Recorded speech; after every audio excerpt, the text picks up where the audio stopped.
Turabashuhuje abateze amatwi Channel Jim Sport Update Time Show.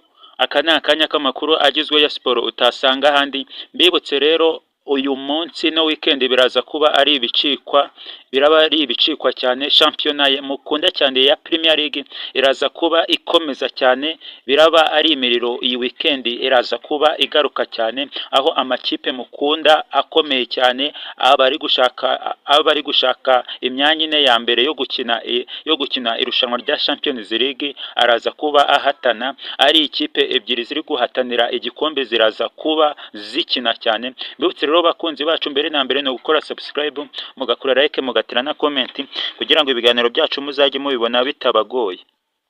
Rero reka dufate mu mugongo igihugu abari kwibuka ababo bazize jenoside yakorewe abatutsi mu 1994, dukomeze kubomora ibikomere tubabwira ati never again.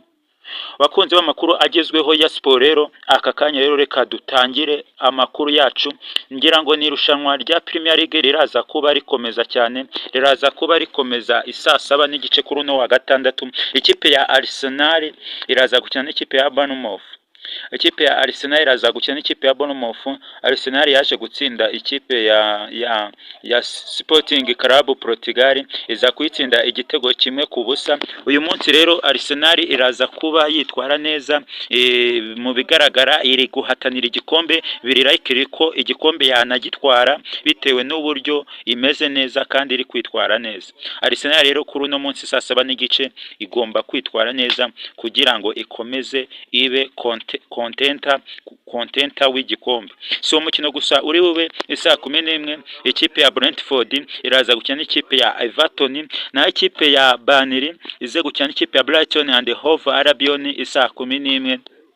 Kuri iyo saha ikipe ya Liverpool Anfield Road iraza kwakira ikipe ya Fulham. Ikipe ya Liverpool mbibutse ko umukino uheruka yaje kuba itsindwa n'ikipe ya Paris Saint-Germain ibitego 2 ku busa. Igomba gutsinda kugira ngo ikomeze kuza mu ikipe enye zizahatanira igikombe cya Big Four, kugira ngo izarebe nimba yaza muri enye za Big Four zitabira Champions League. Siyo match gusa, ikipe ya Crystal Palace kuri iyo saha izakina n'ikipe ya Newcastle United. Ku cyumweru isaa 9 ikipe ya Nottingham Forest izakina n'ikipe ya Aston Villa. Nayo indi match iteganyijwe cyane, ikipe ya Sunderland izakina n'ikipe ya Tottenham Hotspur.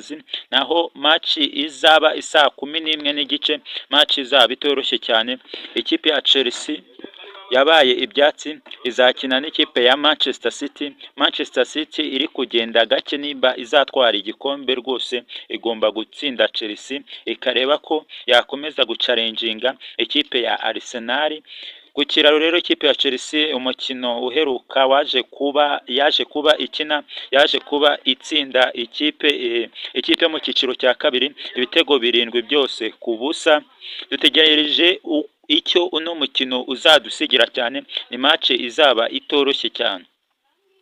Indi match izaba kuwa mbere, ikipe ya Manchester United izakina n'ikipe ya Leeds United.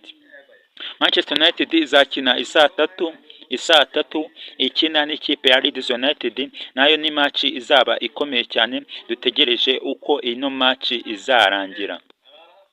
Iyi match ya Chelsea na Manchester City rero mbibutse abakinnyi bameze neza. Nko ku ruhande rwa Manchester City, umukinnyi bita nka Erling Brot Haaland azakina iyi match, n'umukinnyi bita Jeremy Doku azaba habaye cyane. Manchester City imeze neza cyane, aba Shariki bameze neza cyane. N'ikipe ya Chelsea rwose tuzareba match imeze neza cyane. Reka abakunzi bacu mbashimire uburyo twabanye n'uburyo mwakomeje kugenda mudutega amatwi. Reka mbifurize weekend nziza, tuzongere duhure ubutaha. Yewe mwari muri kumva banyita James. Ciao ciao.